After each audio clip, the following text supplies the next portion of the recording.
Pause and power. The true business of the literary artist is to plait or weave his meaning, involving it around itself, so that each sentence by successive phrases shall first come into a kind of knot, and then, after a moment of suspended meaning, solve and clear itself. George Saintsbury, on English Prose Style, in Miscellaneous Essays. Pause has a distinctive value, expressed in silence. In other words, while the voice is waiting, the music of the movement is going on. To manage it, with its delicacies and compensations, requires that same fineness of ear on which we must depend for all faultless prose rhythm. When there is no compensation, when the pause is inadvertent, there is a sense of jolting and lack, as if some pin or fastening had fallen out. John Franklin Genung, The Working Principles of Rhetoric. Pause in public speech is not mere silence. It is silence made designedly eloquent. When a man says, it is with profound pleasure that I have been permitted to speak to you tonight, and I should say, that is not pausing, that is stumbling. It is conceivable that a speaker may be effective in spite of stumbling, but never because of it. On the other hand, one of the most important means of developing power in public speaking is to pause either before or after, or both before and after, an important word or phrase. No one who would be a forceful speaker can afford to neglect this principle, one of the most significant that has ever been inferred from listening to great orators. Study this potential device until you have absorbed and assimilated it. It would seem that this principle of rhetorical pause ought to be easily grasped and applied, but a long experience in training both college men and maturer speakers has demonstrated that the device is no more readily understood by the average man when it is first explained to him than if it were spoken in Hindustani. Perhaps this is because we do not eagerly devour the fruit of experience when it is impressively set before us on the platter of authority. We like to pluck fruit for ourselves. It not only tastes better, but we never forget that tree. Fortunately, this is no difficult task in this instance, for the trees stand thick all about us. One man is pleading the cause of another. This man, my friends, has made this wonderful sacrifice for you and me. Did not the pause surprisingly enhance the power of this statement? See how he gathered up reserve force and impressiveness to deliver the words, for you and me. Repeat this passage without making a pause. Did it lose in effectiveness? Naturally enough, during a premeditated pause of this kind, the mind of the speaker is concentrated on the thought to which he is about to give expression. He will not dare to allow his thoughts to wander for an instant. He will rather supremely center his thought and his emotion upon the sacrifice whose service, sweetness, and divinity he is enforcing by his appeal. Concentration, then, is the big word here. No pause without it can perfectly hit the mark. Efficient pausing accomplishes one or all of four results. 1. Pause enables the mind of the speaker to gather his forces before delivering the final volley. It is often dangerous to rush into battle without pausing for preparation or waiting for recruits. Consider Custer's massacre as an instance. You can light a match by holding it beneath a lens and concentrating the sun's rays. You would not expect the match to flame if you jerk the lens back and forth quickly. Pause, and the lens gathers heat.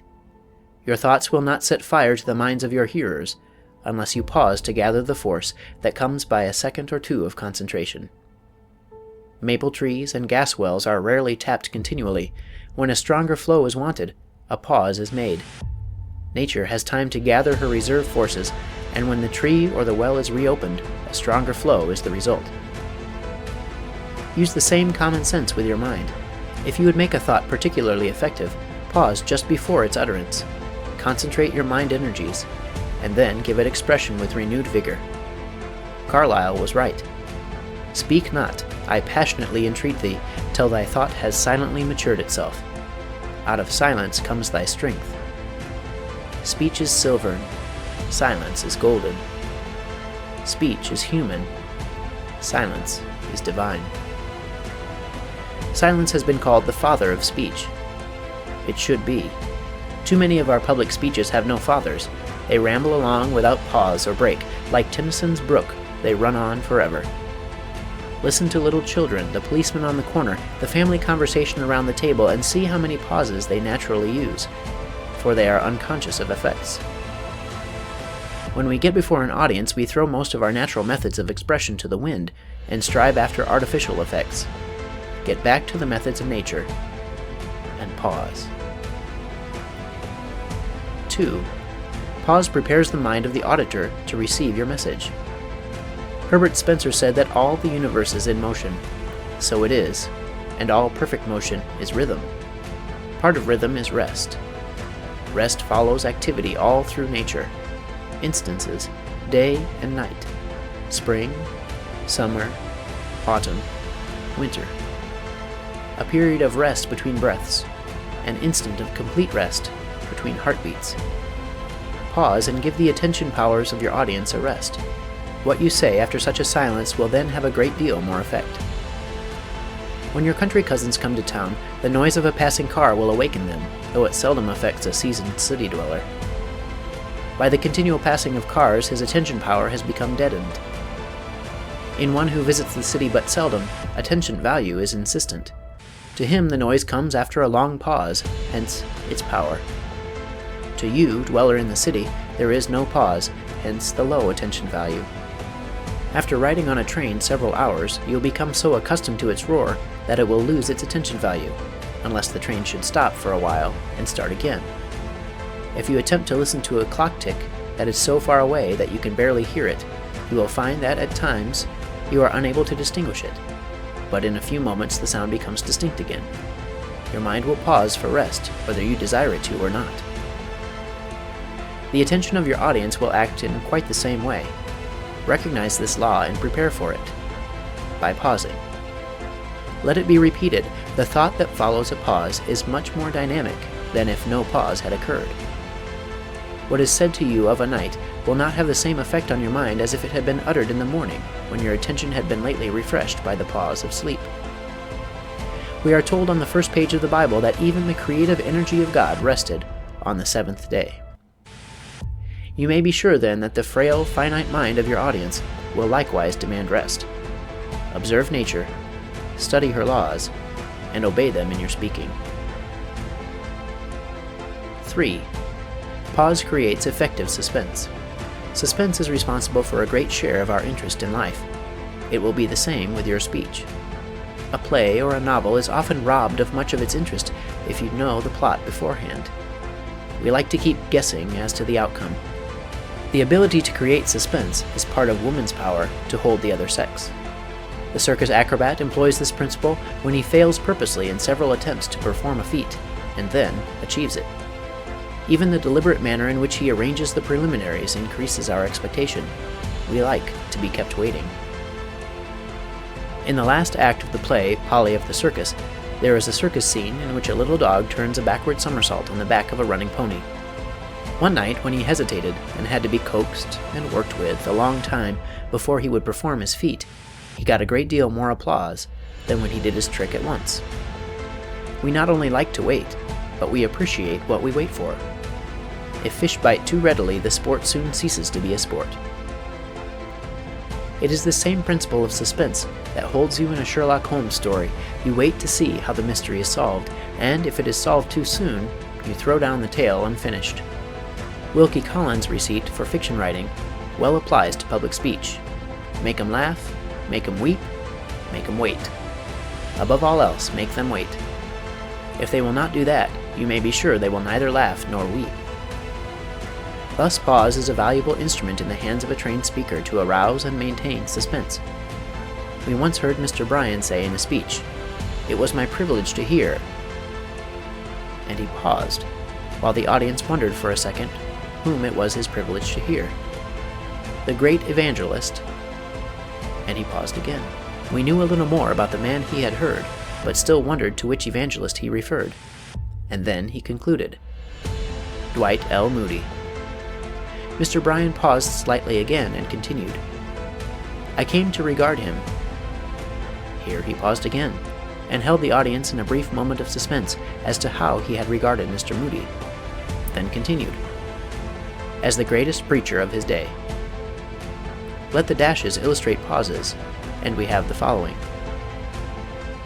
It was my privilege to hear the great evangelist, Dwight L. Moody. I came to regard him as the greatest preacher of his day. The unskilled speaker would have rattled this off with neither pause nor suspense, and the sentences would have fallen flat upon the audience.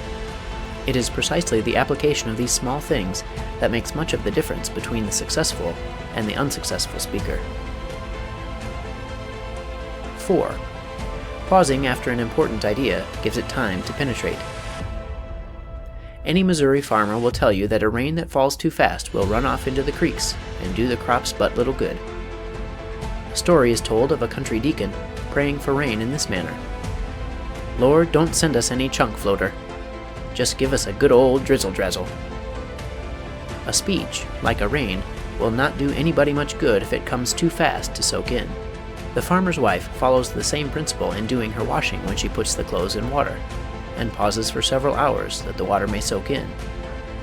The physician puts cocaine on your turbinates, and pauses to let it take hold before he removes them. Why do we use this principle everywhere except in the communication of ideas? If you have given the audience a big idea, pause for a second or two, and let them turn it over. See what effect it has. After the smoke clears away, you may have to fire another 14-inch shell on the same subject before you demolish the citadel of error that you are trying to destroy. Take time. Don't let your speech resemble those tourists who try to do New York in a day. They spend 15 minutes looking at the masterpieces in the Metropolitan Museum of Arts, 10 minutes in the Museum of Natural History, take a peep into the aquarium, hurry across the Brooklyn Bridge, rush up to the zoo, and back by Grant's Tomb, and call that seeing New York. If you hasten by your important points without pausing, your audience will have just about as adequate an idea of what you have tried to convey. Take time. You have just as much of it as our richest multimillionaire. Your audience will wait for you. It is a sign of smallness to hurry. The great redwood trees of California had burst through the soil 500 years before Socrates drank his cup of hemlock poison, and are only in their prime today. Nature shames us with our petty haste. Silence is one of the most eloquent things in the world. Master it, and use it through pause. In the following selections, dashes have been inserted where pauses may be used effectively. Naturally, you may omit some of these and insert others without going wrong. One speaker would interpret a passage in one way, one in another. It is largely a matter of personal preference. A dozen great actors have played Hamlet well, and yet each has played the part differently. Which comes nearest to perfection is a question of opinion. You will succeed best by daring to follow your own course, if you are individual enough to blaze an original trail. A moment's halt. A momentary taste of being from the well amid the waste. And lo, the phantom caravan has reached the nothing it set out from. Oh, make haste. The worldly hope men set their hearts upon turns ashes, or it prospers. And anon, like snow upon the desert's dusty face, lighting a little hour or two, is gone. The bird of time has but a little way to flutter, and the bird is on the wing. You will note that the punctuation marks have nothing to do with the pausing. You may run by a period very quickly and make a long pause where there is no kind of punctuation. Thought is greater than punctuation. It must guide you in your pauses. A book of verses underneath the bough, a jug of wine, a loaf of bread, and thou beside me singing in the wilderness. Oh, wilderness were paradise enow. You must not confuse the pause for emphasis with the natural pauses that come through taking breath and phrasing. For example, note the pauses indicated in this selection from Byron. But hush, hark, that deep sound breaks in once more. And nearer, clearer, deadlier than before. Arm, arm! It is the cannon's opening roar. It is not necessary to dwell at length upon these obvious distinctions. You will observe that in natural conversation our words are gathered into clusters or phrases, and we often pause to take breath between them. So, in public speech, breathe naturally, and do not talk until you must gasp for breath, nor until the audience is equally winded. A serious word of caution here must be uttered. Do not overwork the pause. To do so will make your speech heavy and stilted. And do not think that pause can transmute commonplace thoughts into great and dignified utterance. A grand manner combined with insignificant ideas is like harnessing a Hambletonian with an ass. You remember the farcical old school declamation, A Midnight Murder, that proceeded in grandiose manner to a thrilling climax and ended, and relentlessly murdered a mosquito. The pause, dramatically handled, always drew a laugh from the tolerant hearers. This is all very well in farce, but such anticlimax becomes painful when the speaker falls from the sublime to the ridiculous quite unintentionally. The pause, to be effective in some other manner than in that of the boomerang, must precede or follow a thought that is really worthwhile, or at least an idea whose bearing upon the rest of the speech is important. William Pittenger relates in his volume, Extempore Speech, an instance of the unconsciously farcical use of the pause by a really great American statesman and orator. He had visited Niagara Falls and was to make an oration at Buffalo the same day, but unfortunately, he sat too long over the wine at dinner. When he arose to speak, the oratorical instinct struggled with difficulties. As he declared, "Gentlemen, I have been to look upon your magnificent cataract, 147 feet high. Gentlemen, Greece and Rome in their palmiest days never had a cataract 147 feet high." Questions and exercises. 1. Name 4 methods for destroying monotony and gaining power in speaking. 2. What are the 4 special effects of pause? 3. Note the pauses in a conversation, play, or speech. Were they the best that could have been used? Illustrate. 4. Read aloud selections on pages 50 through 54, paying special attention to pause. 5. Read the following without making any pauses. Reread correctly and note the difference. Soon the night will pass, and when of the sentinel on the ramparts of liberty the anxious ask, "Watchman, what of the night?" his answer will be, "Lo, the morn appeareth." Knowing the price we must pay, the sacrifice we must take, the burdens we must carry, the assaults we must endure, knowing full well the cost, yet we enlist, and we enlist for the war. For we know the justice of our cause, and we know, too, its certain triumph. Not reluctantly, then, but eagerly, not with faint hearts, but strong, do we now advance upon the enemies of the people. For the call that comes to us is the call that came to our fathers. As they responded, so shall we. He hath sounded forth a trumpet that shall never call retreat. He is sifting out the hearts of men before his judgment seat.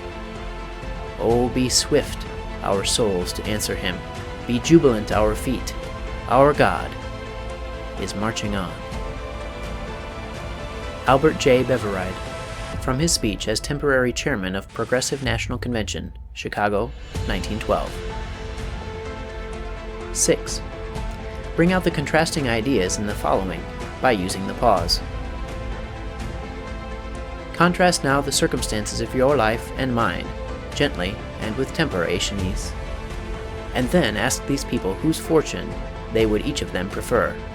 You taught reading. I went to school. You performed initiations. I received them. You danced in the chorus. I furnished it. You were assembly clerk. I was a speaker. You acted third parts. I heard you. You broke down, and I hissed. You have worked as a statesman for the enemy.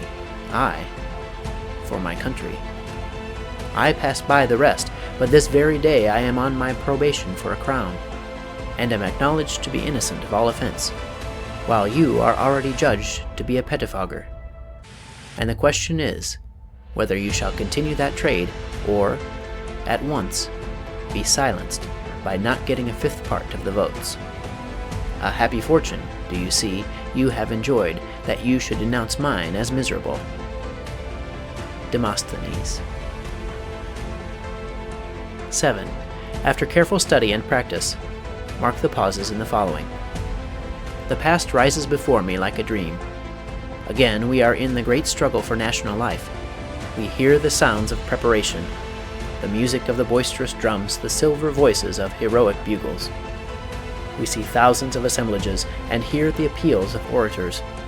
We see the pale cheeks of women and the flushed faces of men. And, in those assemblages, we see all the dead whose dust we have covered with flowers. We lose sight of them no more. We are with them when they enlist in the great army of freedom. We see them part from those they love. Some are walking for the last time in quiet woody places with the maiden they adore. We hear the whisperings and the sweet vows of eternal love as they lingeringly part, forever. Others are bending over cradles, kissing babies that are asleep. Some are receiving the blessings of old men. Some are parting from those who hold them and press them to their hearts again and again and say nothing. And some are talking with wives and endeavoring with brave words spoken in the old tones to drive from their hearts the awful fear. We see them part. We see the wife standing in the door with the babe in her arms, standing in the sunlight sobbing. At the turn of the road, a hand waves. She answers by holding high in her loving hands the child. He is gone, and forever. Robert J. Ingersoll, to the Soldiers of Indianapolis. 8. Where would you pause in the following selections? Try pausing in different places and note the effect it gives. The moving finger writes, and having writ moves on. Nor all your piety nor wit shall lure it back to cancel half a line, nor all your tears wash out a word of it. The history of womankind is a story of abuse. For ages, men beat, sold, and abused their wives and daughters like cattle. The Spartan mother that gave birth to one of her own sex disgraced herself. The girl babies were often deserted in the mountains to starve. China bound and deformed their feet. Turkey veiled their faces. America denied them equal educational advantages with men. Most of the world still refuses them the right to participate in the government, and everywhere, women bear the brunt of an unequal standard of morality. But the women are on the march. They are walking upward to the sunlit plains where the thinking people rule. China has ceased binding their feet. In the shadow of the harem, Turkey has opened a school for girls. America has given women equal educational advantages, and America, we believe, will enfranchise them. We can do little to help, and not much to hinder, this great movement. The thinking people have put their okay upon it. It is moving forward to its goal just as surely as this old earth is swinging from the grip of winter toward the spring's blossoms and the summer's harvest. From an editorial by D.C. in Leslie's Weekly, June 4, 1914. Used by permission. 9. Read aloud the following address, paying careful attention to pause wherever the emphasis may thereby be heightened. The irrepressible conflict. At last, the Republican Party has appeared. It avows now, as the Republican Party of 1800 did, in one word, its faith and its works. equal and exact justice to all men. Even when it first entered the field, only half organized, it struck a blow which only just failed to secure complete and triumphant victory. In this, its second campaign, it has already won advantages which render that triumph now both easy and certain. The secret of its assured success lies in that very characteristic which, in the mouth of scoffers, constitutes its great and lasting imbecility and reproach. It lies in the fact that it is a party of one idea, but that is a noble one, an idea that fills and expands all generous souls, the idea of equality of all men before human tribunals and human laws, as they are all equal before the divine tribunal and divine laws. I know, and you know, that a revolution has begun. I know, and all the world knows, that revolutions never go backward. 20 senators and 100 representatives proclaim boldly in Congress today sentiments and opinions and principles of freedom, which hardly so many men, even in this free state, dared to utter in their own homes 20 years ago. While the government of the United States, under the conduct of the Democratic Party, has been all that time surrendering one plain and castle after another to slavery, the people of the United States have been no less steadily and perseveringly gathering together the forces with which to recover back again all the fields and all the castles which have been lost, and to confound and overthrow by one decisive blow the betrayers of the Constitution and freedom forever. W. H. Seward. End of section 6.